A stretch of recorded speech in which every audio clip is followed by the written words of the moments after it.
میں ایک نماز کا ذکر کرتا ہوں۔ عموماً ہمارے ہاں فرائض ادا کیے جاتے ہیں، واجبات ادا ہوتے ہیں، سنن موقدہ ادا ہوتی ہیں، اور بعض وہ نمازیں جو سنن موقدہ نہیں ہیں، نوافل ہیں، لیکن بے حد مفید ہے، اس طرف ہماری عام طور پر توجہ نہیں جاتی، اور توجہ جائے بھی تو ہم چھوٹے چھوٹے شکوک و شبہات سے ڈر کر اس کا کھل کے اظہار نہیں کرتے۔ اس نماز کا نام ہے صلاۃ التسبیح۔ کیا نام ہے؟ صلاۃ التسبیح۔ اس کو سنیں بھی، طریقہ بھی ذہن میں رکھ لیں، اور پڑھنے کی نیت بھی کر لیں۔ یہ سنن ابی داؤد کے اندر بھی ہے، جامع ترمذی کے اندر بھی ہے، سنن ابن ماجہ کے اندر بھی ہے۔ حضور اکرم صلی اللہ علیہ وسلم نے اپنے چچا حضرت عباس رضی اللہ تعالیٰ عنہ فرمایا، پہلے فضیلت سننا، رسول اللہ صلی اللہ علیہ وسلم نے اپنے چچا حضرت عباس کو فرمایا، یا عباس یا عمّا، پہلے 4 مرتبہ فرمایا، اے میرے چچا، اے عباس، الا اوتی کا، کیا میں آپ کو کوئی عطیہ نہ دوں؟ الا امنحو کا، کیا میں آپ کو ہدیہ نہ دوں؟ الا اخبرو کا، کیا میں آپ کو بہترین بات نہ بتاؤں؟ الا افعل بک 10 خصال، کیا میں آپ کو 10 چیزیں ایسی نہ بتاؤں؟ اذا انت فعلت ذلک غفر اللہ لک ذنبک، اگر آپ اس کا اہتمام کریں تو اللہ آپ کے گناہ معاف کر دے۔ اور گناہ کون سے؟ یہ سننا، کون سے اللہ آپ گناہ معاف فرمائے؟ اولہ و آخرہ، آپ کے پہلے گناہ بھی معاف کرے، جو بعد میں کریں گے وہ بھی معاف کرے، 2 ہو گئے۔ وقدیمہ و حدیثہ، جو پرانے ہیں وہ بھی معاف کر دے، جو نئے ہیں وہ بھی معاف کر دے، کتنے ہو گئے؟ 4 ہو گئے۔ خطاہ و عمدہ، جو آپ نے بھول کر کی وہ بھی معاف کر دے، جو جان بوجھ کر کی وہ بھی معاف کر دے، کتنے ہو گئے؟ گنتے جائیں، کتنے ہو گئے؟ 6۔ اور فرمایا صغیرہ و کبیرہ، جو آپ کے چھوٹے ہیں وہ بھی معاف کر دے، جو آپ کے بڑے ہیں وہ بھی معاف کر دے، کتنے ہو گئے؟ 8۔ فرمایا سرہ و علانیتہ، جو آپ نے چھپ کر کی وہ بھی معاف کر دے، جو سب کے سامنے کی وہ بھی معاف کر دے۔ کتنے گناہوں کی معافی کا وعدہ ہو رہا ہے؟ 10۔ اور وعدہ کرنے والے کون ہیں؟ رسول اللہ صلی اللہ علیہ وسلم۔ اللہ کے نبی کی زبان پہ یقین ہونا چاہیے، خدشات میں کیوں پڑھتے ہیں؟ فرمایا چچا اگر آپ اس کا اہتمام فرما لیں تو اللہ آپ کے 10 قسم گناہ معاف فرما دے گا۔ اولہ و آخرہ، پہلے اور بعد والے، قدیمہ و حدیثہ، پرانے اور نئے، خطاہ و عمدہ، بھول کر اور جان بوجھ کر جو کیے، صغیرہ و کبیرہ، چھوٹے اور بڑے، اور سرہ و علانیتہ، چھپ کر کیے اور ظاہراً کیے، اللہ سارے گناہ معاف کر دے گا۔ وہ کیا کریں؟ فرمایا کہ آپ 4 رکعت نفل پڑھ لیا کریں، توجہ رکھنا۔ ان میں جب آپ پہلی رکعت پڑھیں تو سبحانک اللہ پڑھیں، اس کے بعد ثنا کے بعد آپ 15 بار پڑھ لیں، سبحان اللہ والحمد للہ ولا الہ الا اللہ واللہ اکبر، پھر اعوذ باللہ، پھر بسم اللہ، پھر سورۃ الفاتحہ، اور پھر سورت، اور پھر 10 بار پڑھیں سبحان اللہ والحمد للہ ولا الہ الا اللہ واللہ اکبر۔ پھر آپ رکوع میں جائیں، رکوع کی تسبیحات پڑھیں، سبحان ربی العظیم 3 بار، 7 بار، 9 بار طاق جو ہے، اور پھر آپ 10 بار پڑھیں سبحان اللہ والحمد للہ ولا الہ الا اللہ واللہ اکبر۔ پھر آپ کھڑے ہو، جیسے کہتے ہیں قومہ، سمع اللہ لمن حمدہ ربنا لک الحمد، یہ پڑھیں، اور اس کے بعد پھر آپ 10 بار پڑھیں سبحان اللہ والحمد للہ ولا الہ الا اللہ واللہ اکبر۔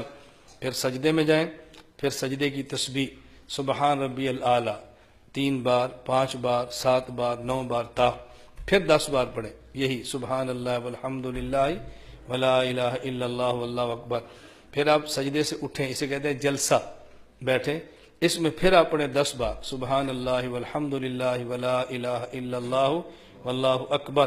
پھر آپ سجدے میں جائیں اور سجدے کی تسبیح پڑھیں سبحان ربی الاعلیٰ 3 بار، 5 بار، 7 بار، جو بھی اس کا عدد تھا طاق عدد، اس کے بعد پھر 10 بار پڑھیں سبحان اللہ والحمد للہ ولا الہ الا اللہ واللہ اکبر۔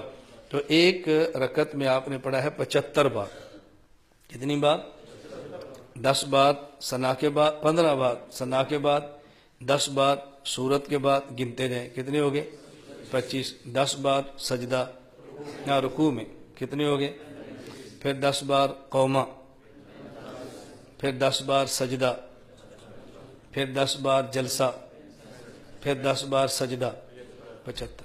ایک رکعت میں 75، تو 4 رکعت میں کتنے ہو گئے؟ 300۔ یہ پڑھ لیا کرو۔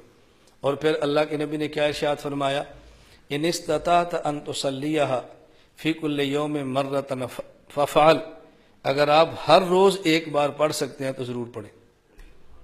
فإن لم تفعل، اگر ہر روز نہیں پڑھ سکتے، ففی کل جمعۃ مرۃ، پھر آپ ہفتے میں ایک بار پڑھ لیں۔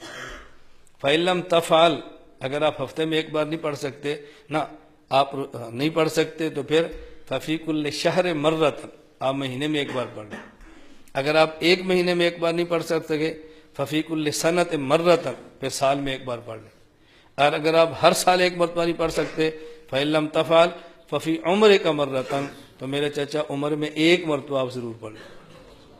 تو آپ اس کی نیت کر لیں ہر روز، اگر ہر روز نہیں تو ہفتے میں ایک بار، ہفتے میں ایک بار نہیں تو پھر مہینے میں ایک بار، مہینے میں ایک بار نہیں تو پھر سال میں ایک بار، اور سال میں ایک بار نہیں تو پھر زندگی میں ایک بار۔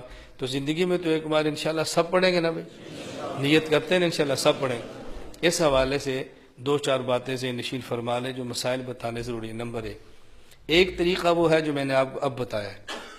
دوسرا طریقہ یہ ہے کہ آپ ثنا پڑھیں، پھر اعوذ باللہ، پھر بسم اللہ، پھر سورۃ الفاتحہ، پھر سورت، اور پھر 25 بار، نہ 15 بار، پھر 15 بار، پھر رکوع میں 10 بار، قومے میں 10 بار، سجدے میں 10 بار، پھر جلسے میں 10 بار، پھر سجدے میں 10 بار۔ پہلی رکعت کے دوسرے سجدے جب اٹھیں تو بیٹھ کر 10 بار پڑھ لیں اور پھر کھڑے ہو جائیں، پھر کھڑے ہو جائیں۔ پہلا طریقہ کیا تھا؟ ثنا کے بعد 15 اور سورت کے بعد 10۔ اب کیا ہے؟ سورت کے بعد 15 اور دوسرے جلسے کے بعد، دوسرے سجدے کے بعد 10۔ اس ترتیب پر آپ پڑھ لیں، وہ پڑھیں گے پھر بھی 75، اور 4 رکعت کے 300 بنیں گے۔ ایک مسئلہ۔ دوسرا، یہ جو 4 رکعت پڑھنی ہے اس کے اندر سورت کون سی پڑھیں؟ جو سورت جہاں سے مناسب سمجھیں آپ تلاوت کر لیں۔ بعض مشائخ کی رائے یہ ہے کہ اذا زلزلت الارض زلزالها والعادیات ضبحا، اور الہاکم التکاثر والعصر، قل یا ایھا الکافرون، اذا جاء نصر اللہ، قل هو اللہ احد، ان میں سے 4 صورتیں پڑھیں۔ بعض کی رائے یہ ہے، باقی آپ کوئی صورت بھی پڑھنا چاہیں تو پڑھ سکتے ہیں۔ نمبر 3، اس کے پڑھنے کا سب سے بہتر وقت زوال کے بعد ظہر کی نماز سے پہلے، جب ظہر کا وقت شروع ہوتا ہے ظہر کی نماز سے پہلے، یہ سب سے بہتر وقت ہے۔